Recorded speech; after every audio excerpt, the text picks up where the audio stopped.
Mari kita diskusi malam ini, dan malam ini kami juga kedatangan teman-teman dari mahasiswa Universitas Empu Tantular, teman-teman dari Fakultas Ilmu Komunikasi. Halo semua, apa kabar? Selamat malam. Gimana salam komunikasi atau salam Empu Tantular gimana? Itu mah salam stay tune. Oke, terima kasih dan juga Bapak Ibu yang hadir bersama kami di studio malam ini. Kita mulai diskusi. Saya izin ke Jenderal Danang dulu. Pak Danang, ini perintah Presiden lanjutkan. Satu kata lanjutkan, tetapi konsekuensinya itu sangat luas dan berat. Komentar Jenderal Danang gimana? Ya, ini bagian dari komitmen Polri, sebagaimana disampaikan oleh Bapak Kapolri bahwa Polri sebagai aparatur pemerintah mendukung penuh program makan bergizi gratis pemerintah ini dengan berupaya mewujudkan SPPG di seluruh Indonesia. Ini bagian juga untuk percepatan pemberian pelayanan makan bergizi gratis pada sasaran penerima, sehingga Polri komitmen untuk bisa membangun dapur-dapur SPPG di seluruh Indonesia. Ini tentunya menjadi tanggung jawab dan kontribusi Polri secara langsung dalam program makan bergizi pemerintah ini. Ya, Jenderal, ini anggaran untuk membangun dapur SPPG ini anggaran rutin atau ada anggaran khusus? Anggaran untuk membangun SPPG Polri ini bisa diperoleh dengan berbagai cara. Yang pertama, Polri mengupayakan untuk bisa menggunakan anggaran dari koperasi. Polri mempunyai Polda, mempunyai Polres, jajaran yang tersebar di seluruh Indonesia, dan juga di Polda dan Polres ini mempunyai koperasi yang dikelola oleh anggota untuk mendukung kesejahteraan anggota, dan anggaran yang ada di koperasi ini bisa dimanfaatkan untuk pembangunan SPPG untuk bisa mendukung program pemerintah. Demikian juga Polri bekerja sama dengan pemerintah daerah, kemudian bekerja sama dengan Bank Himbara, termasuk juga pihak ketiga yang bekerja sama dengan Polri khususnya dalam pengelolaan SPPG ini untuk bisa juga mendukung pembiayaan pembangunan SPPG yang dikelola oleh Polri. Ya, hebatnya target 100 dapur SPPG, lebih dari 130 bisa tercapai. Rahasianya apa, Jenderal Danang? Ya, ini menjadi komitmen dari Bapak Kapolri sebagaimana Bapak Presiden menargetkan pembangunan SPPG 30.000 di seluruh Indonesia dengan sasaran penerima 82,9 juta. Nah, tentunya ini memerlukan dukungan berbagai pihak, khususnya Polri mengambil peran memberikan dukungan dan kontribusi untuk percepatan pembangunan SPPG ini dengan mendorong seluruh polres-polres jajaran untuk bisa membangun SPPG di wilayahnya. Nah, tentunya ini menjadi komitmen Bapak Kapolri dan seluruh Kasatwil, para Kapolda, Kapolres di jajaran untuk bisa merealisasikan target dari Bapak Presiden dan juga mempercepat implementasi pelayanan MBG gratis ini kepada sasaran penerima, baik itu anak-anak pelajar, kemudian ibu hamil, menyusui, maupun juga balita. Ini tentunya komitmen dari Polri, bahwa Polri senantiasa mendukung program pemerintah, sebagaimana juga Polri juga mendukung program ketahanan pangan yang beberapa waktu ini sudah dilaksanakan, khususnya dalam penanaman jagung. Ini diharapkan juga termasuk juga penanaman tanaman pekarangan yang nantinya juga hasilnya ini bisa untuk mendukung pemenuhan bahan baku bagi dapur-dapur SPPG yang dikelola oleh Polri. Ya, saya ke Brigjen Sony. Jenderal Sony, ini yang paling penting adalah distribusinya.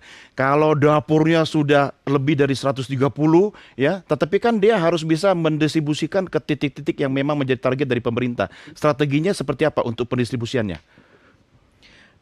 Terima kasih. Ya, silakan Aman Jenderal. Ya. Jadi sampai saat ini sudah ada 1.865 SPPG yang beroperasi di seluruh Indonesia. Itu dari bulan Januari ya, mulai tanggal totalnya 6. ya? Iya, dari tanggal 6. Jadi cepat juga alhamdulillah ya, cepat dan masif sudah menyebar. Nah, kemudian distribusi memang merupakan salah satu hal yang krusial. Jadi pada saat SPPG itu akan beroperasi, jadi perencanaannya adalah setiap kepala SPPG harus membuat peta atau geospasial, titik-titiknya di mana saja. Kemudian di dalam petunjuk teknis kami menentukan bahwa sasaran atau penerima manfaat itu tidak diupayakan tidak lebih dari 3 km Dari dapur. dari dapur. Oke. Kemudian juga tidak lebih dari 20 menit pengantarannya itu. Nah, dan tentu ini bergantung kepada geografis ya, karakter geografisnya. Nah, itu salah satu perencanaan. Kemudian juga kendaraannya seperti apa sih yang digunakan sehingga agar efektif ya, tidak efektif. Jangan sampai misalkan membawa makanan banyak nanti tumpah di jalan. Iya, iya. Nah, jadi memang kami Kemarin udah rancang. display kan waktu hari ulang tahun Betul Polri. ya. Jadi nah itulah jenis-jenis. Jadi memang tidak ada yang harus merek tertentu, tetapi setidaknya aman digunakan dan juga tidak harus roda 4. Bergantung kepada karakteristik daerahnya. Kondisi alam juga ya. Saya lihat kemarin ada yang menggunakan roda 3 juga ada ya. Iya. Jadi seperti itu. Yang penting Pak itu kendaraan surat-suratnya aman Pak. jelas. Oke, saya balik lagi ke Semarang dulu nih. Saya pengen tanya seperti apa implementasi di Jawa Tengah ya, Pak Arief Budiman. Apa yang kemudian menjadi pilot project di Jawa Tengah itu sehingga bisa dicontoh ke daerah-daerah lain? Silakan. Baik, terima kasih Mas Doni. Mohon izin Jenderal. Sebagaimana arahan Bapak Kapolri yang kemudian ditindaklanjuti oleh Bapak Kapolda dari Polda Jawa Tengah, pertama kali melaksanakan pembangunan yaitu SPPG yang ada di Rejosari. SPPG tersebut adalah ukuran 15 kali 26 meter dan kemudian menjadi pilot project pertama kali sehingga kemudian hari ini sudah beroperasional. Pasca kegiatan pembangunan untuk SPPG Arjosari Polda Jawa Tengah, kemudian Bapak Kapolda menyampaikan sebagaimana tadi disampaikan oleh Pak Jenderal Danang, bagaimana kemudian kita mengkolaborasikan koperasi-koperasi melalui Pemkopol yang ada di masing-masing Polres untuk menjadi bagian dalam rangka menyukseskan program MBG itu sendiri. Sehingga kemudian Bapak Kapolda memerintahkan untuk melakukan verifikasi terhadap 35 Primkopol yang ada di masing-masing Polres di jajaran Polda Jawa Tengah. Dari 35 Primkopol tersebut kemudian dilihat terkait dengan aset, kepemilikan, likuid dan sebagainya. Dan dari 35 Primkopol dimaksud didapatkan 24 Primkopol Polres dinyatakan memiliki laporan keuangan yang sehat. Dan kemudian juga jumlah aset dan dana likuid yang mencukupi untuk kegiatan pembangunan dapur SPPG. Atas inisiatif dan verifikasi dimaksud, maka kemudian masing-masing Polres menindaklanjuti dengan melakukan pembangunan dapur SPPG sebagaimana yang kemudian kemarin telah dilaksanakan groundbreaking oleh Bapak Kapolri langsung. Dan sebagai informasi bagi Mas Doni, kami laporkan juga dari 24 SPPG yang kemarin sudah dilaksanakan groundbreaking dan mulai proses pembangunan, sudah dilaksanakan cek geospasial terkait dengan coverage siswa-siswa mulai dari TK, SD, SMP, dan SMK sebagaimana penerima manfaat daripada dapur MBG di masing-masing SPPG Polres. Kami sampaikan juga dari 24 SPPG yang kemarin sudah dilaksanakan groundbreaking secara paralel juga melakukan pendaftaran secara online dan 9 diantaranya sudah terbit ID SPPG dari BKN. Demikian mungkin sekilas update dan perkembangan dari Jawa Tengah. Oke, artinya leading sektornya itu ada di Primkopol di tingkat Polres atau Polresta ya, begitu ya Pak Arief ya? Betul sekali Mas Doni. Nah tadi menarik Anda katakan bahwa dari primer koperasi yang kemudian sudah diperiksa itu mereka, kalau bahasa saya artinya mereka sudah siap dengan modal kerja awal begitu ya? Betul sekali, betul sekali. Oke, berapa sih modal kerja awal itu di tiap-tiap dapur itu? Baik, terima kasih. Berdasarkan pengalaman kami, mulai dari pembangunan awal sampai dengan operasional dan kemudian berjalan, variatif, Mas Doni, Mm-mm. kurang lebih antara sekitar 2 sampai dengan 2,4 miliar, dan Mm-mm. itu sudah beroperasional. Mm. Tergantung dari spesifikasi maupun juga material yang digunakan. Namun secara prinsip, untuk spesifikasi teknis sebagaimana yang telah menjadi syarat dan ditetapkan oleh BGN, semuanya harus diikuti. Ya, itu semua Kurang dari lebih BGN ya, dari pusat ya, spesifikasinya ya, standarisasinya ya. betul, dari BGN melalui jajaran Mabes Polri yang kemudian diteruskan ke kami, jajaran Mm-mm. Polda, sehingga mulai desain, kemudian spesifikasi, semuanya adalah menginduk sebagaimana spesifikasi yang telah ditetapkan. Oke.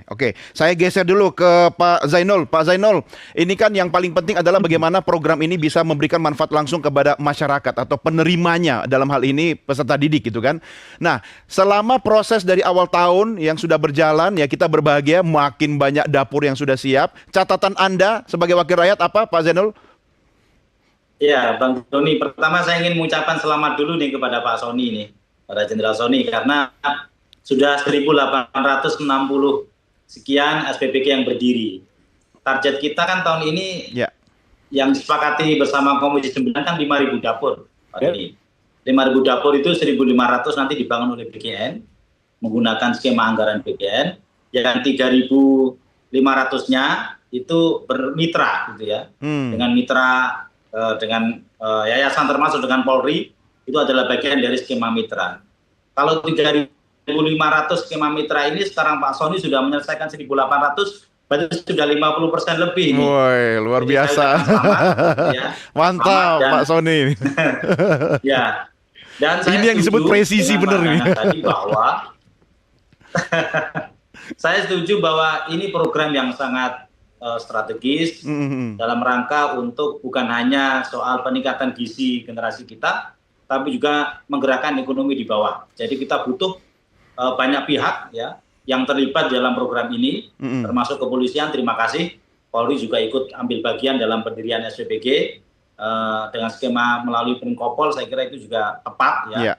Kemudian juga pihak-pihak yang lain, pesantren dan juga yang lain juga sangat welcome terhadap program ini. Dan yang terpenting hari ini adalah bahwa ada percepatan untuk menuntaskan target dapur-dapur yang harusnya sudah bisa berdiri. Ya. Walaupun sudah 50%, tapi kita berharap kalau misalnya nanti bisa bulan September bisa mencapai 3.500 kan lebih bagus gitu kan. Ya. Itu. Nah, Ya. saya kemarin kita sudah RDP dengan Badan Gizi Nasional, Pak Sony juga hadir di RDP tersebut, dan kita mendapatkan informasi bahwa hari ini jumlah mitra yang mendaftar di BGN animonya sangat luar biasa, Mas Ya. Sony. Betul. Sudah ada di angka 10 ribuan lebih. Wow. Ya, yang sudah ngantri nih mendaftar ini. Ya. Nah, saya kira BGN perlu untuk mengambil langkah-langkah agar proses verifikasi ini bisa lebih ada percepatan, dan selain itu juga ada kepastian ya bagi para mitra yang sudah mengajukan untuk menjadi mitra BGN, agar mereka tidak terlalu lama menunggu dan juga menimbulkan spekulasi-spekulasi di bawah. Gitu. Oleh karena itu saya mendorong agar ada percepatan melalui perbaikan tata kelola di dalam terkait dengan sistem verifikasi dan juga penentuan kontrak dengan para calon mitra. Saya kira Ya. tantangannya tinggal itu aja. Oke, wah ini senang banget ini Pak Sony diapresiasi oleh wakil rakyat gitu kan.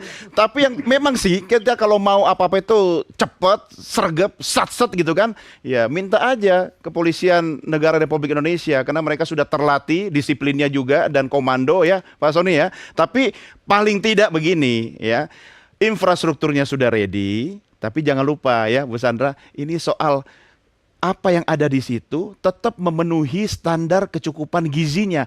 Apa syarat utama kalau kita bicara dapurnya sudah oke, SDM-nya sudah oke gitu kan? Yang paling penting bagaimana? Ya, baik, terima kasih. Pertama-tama saya apresiasi dulu terhadap dapur yang sudah banyak nih semua ingin berpartisipasi, dan sebagai ahli gizi saya terharu sebenarnya karena Kenapa yang tuh? memikirkan gizi itu ternyata tidak hanya orang gizi dan orang kesehatan, tapi semua ya, Termasuk banyak polisi. pihak, iya, semua banyak pihak yang terlibat. Karena itu saya juga optimis bahwa sebenarnya masalah gizi kita yang selama ini masih kita alami mudah-mudahan bisa. Saya setuju. Kalau gitu kita apresiasi Polri dulu sama-sama. Kasih tepuk tangan semua teman-teman buat Polri. Luar biasa. Silakan lanjut, Iya. Bu Sandra. Baik, nah yang harus disiapkan di dapur itu sendiri tentunya makanannya harus memenuhi kebutuhan gizi anak. Jadi anak itu kan berbeda-beda usianya. Jadi ada kita mulai dari balita, kemudian juga sebelumnya ada ibu hamil, ibu menyusui, kemudian setelah itu ada PAUD ya, anak SD, SMP, SMA itu semua kebutuhannya berbeda-beda. Kalau anaknya segede saya beda lagi gizinya, Bu. Beda banget ya. Oke, nah itu tentunya kita harus memenuhi dulu standar gizinya, yang antara lain yang dibutuhkan itu adalah kebutuhan energinya, kebutuhan protein, terutama mereka itu adalah di masa pertumbuhan. Kalau toh untuk ibu hamil dan ibu menyusui, mereka juga mengandung anak yang tentunya membutuhkan pertumbuhan juga. Jadi semua protein, terutama protein hewani itu juga harus disiapkan. Kemudian juga zat gizi mikronya seperti zat besi, kemudian vitamin A, kalsium dan sebagainya itu juga harus terpenuhi. Nah, itu kemudian setelah itu juga tentunya dalam hal higienisnya ya di dapurnya itu harus benar-benar disiapkan, karena tentunya dari segi keamanan pangannya itu harus benar-benar kita jamin gitu ya. Nah, itu isu-isu kemarin pun juga sangat concern kita, karena ini kita memerlukan hal yang harus kita percaya gitu, bahwa masyarakat juga harus percaya bahwa dapur ini benar-benar akan berfungsi dengan baik, sehat, bersih dan sebagainya. Nah, kemudian Termasuk juga bahan baku ya, Bu ya? ya, bahan baku tentunya juga harus seperti itu. Jadi harus distribusinya harus benar, kemudian juga bahan bakunya tersedia juga sesuai dengan bersih ya, sehat. Kemudian juga terstandar. Itu juga sangat penting ya, standar dari mutu, itu juga dari bahan pangan juga penting. Kemudian juga dari dapur itu juga yang kami harapkan itu juga keberlanjutannya. Oke. Nah, itu juga sangat concern itu, mudah-mudahan ini bisa terus, karena otomatis kalau dia sistemnya baik, dia bisa terus. Itu mungkin di awal-awal mungkin kurang baik, itu masih bisa diperbaiki dengan berjalannya dengan proses yang berjalan tersebut. Ya. Jadi, Selama program MBG masih ada, dapur pasti akan terus bekerja. Betul. Tapi kalau seandainya program MBG kemudian sudah dianggap cukup oleh Presiden, diganti, kan bisa dipakai misalnya internal Polri kan, Iya, untuk kepentingan betul. institusi kan, benar Iya. kan Pak Sony kan? Bisa kan? Oke. Iya. Tapi kenapa tidak setiap ahli gizi kemudian ditempatkan di dapur-dapur itu, atau dalam radius tertentu lah misalnya, membantu mensupervisi begitu? di SPPG itu ada ahli Ada ya? gizi, ada ditetapkan. Jadi ada satu kepala SPPG-nya, ada satu ahli Ahli gizi, gizi. dan juga ada administrasinya ya, keuangan ya. Jadi Oke. sudah ada, betul. Jadi Weh, kami keren. sebagai institusi gizi tentunya siap mensupport untuk para Ya, ahli gizi. saya di bisa setiap membayangkan kita tidak bisa bicara sekarang Ya, ya, tetapi nanti 5, 10, 20 akan datang, Ya. generasi-generasi, saya mau bilang cucu takut ketuaan ya, adik-adik kita lah ya. Itu pasti jauh lebih sehat gitu kan. Iya. Oke, baik, kita rehat dulu sejenak, kita lanjutkan diskusi kita di segmen berikutnya. Pemirsa Merah Putih segera kembali sesaat lagi.